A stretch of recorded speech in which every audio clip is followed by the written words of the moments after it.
สบายดีมื้อนี้เราจะมาเรียนวิธีการสร้างวิดีโอภาพนิ่งให้เราเข้าไปที่แอปเนาะ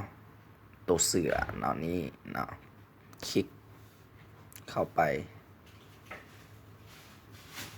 แล้วให้เราคลิกไปที่ปุ่มลุ่มสุดเนาะในเรื่องของการเพิ่มรูปภาพที่เราจะใส่ให้มันเป็นวิดีโอภาพนิ่งนั่นเองเนาะให้เราเลือกเอาภาพที่เราต้องการนะหลังจากเราเลือกเอาภาพที่เราต้องการแล้ว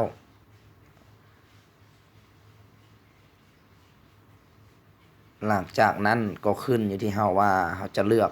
เราจะเพิ่มอย่างใดนะถ้าเป็นแต่งกาแฟเราก็จะเพิ่มควันมันขึ้นเนาะคลิกบนควันมันขึ้นอยากให้ต้องการควันใหญ่ก็ต้องขยายขึ้นมาเนาะการขยายนี้ต้องใช้2มือเนาะในการจับภาพคนละส้นเนาะแล้วขยายเนาะการแต่งภาพนี้ต้องแต่งให้มันงามเนาะอย่าให้เขาฮู้ว่าเป็นการตัดต่ออย่างไส้เนาะนี่อันนี้ก็คล้ายคือกับว่าควันมันออกมาจากจอกเนาะอันนี้คือคล้ายคือแต่ว่ามันควันมันจะออกแบบเคาะๆแล้วนะก็แปลงเนาะแต่งให้มันคือเหมาะสมคือจริงที่สุดเนาะ แล้วเนาะเราได้แล้วเนาะก็ให้เราคลิกย้อนกลับไป1ครั้งเนาะอันนี้คือการเพิ่มควันเนาะขึ้นถ้าอยากเพิ่มตู่อื่นขึ้นหลายๆก็สามารถเพิ่มได้เนาะว่าจะเป็นในเรื่องของหลายๆเนาะอย่างที่เราต้องการอยากเพิ่มเนาะสามารถมีหลากหลายอย่างว่าเป็นไฟบ่เป็นรูปดอกไม้บ่เนาะหรือเป็นมือบ่หรือเป็นอั่งเปาบ่อย่างต่างๆเนาะสามารถเพิ่มได้เนาะทุกอย่างเนาะแต่มื้อนี้ข้าพเจ้าบ่แต่งหลากหลายอย่างเนาะข้าพเจ้าแต่งแต่ส่ำนี้ขึ้นมาให้มันเห็นเนาะอันนี้คือวิธีการแต่งเนาะให้มันเป็นควันอันนี้ของว่าภาพนิ่ง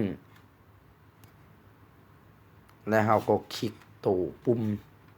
ถึงสุดเนาะ Export เนาะคลิกปุ่ม Export แล้วเราคลิกไปที่เราสามารถปรับได้เนาะว่าเราจะเอาจากเท่าใด12วินาทีหรือ18เนาะแต่ว่าการแต่งวิดีโอภาพนิ่งนี้ถ้าอยากได้ยอดชมหลายๆเราต้องเอาแบบ6วิหรือ12วิประมาณนี้เนาะแล้วคลิกไปที่บน Export เนาะแล้วก็รอให้มันเสร็จสมบูรณ์ 100% สำหรับแอปนี้เนาะจะมีค่าใช้จ่ายเนาะส่วนค่าใช้จ่ายเนาะท่านต้องมีวีซ่าหรือมีบัตรที่รับสำระออนไลน์ถ้าบ่มีค่าใช้จ่ายเนาะมันจะได้แต่บางวิดีโอเท่านั้นเนาะถ้าบ่มีค่าใช้จ่ายนี่คือสำเร็จเรียบร้อยเนาะสำเร็จเรียบร้อยก็ได้วิดีโอสำเร็จสมบูรณ์ขอบใจถ้าถึกใจเนาะฝากกดไลค์กดแชร์กดติดตามให้ข้าพเจ้าได้เด้อขอบใจ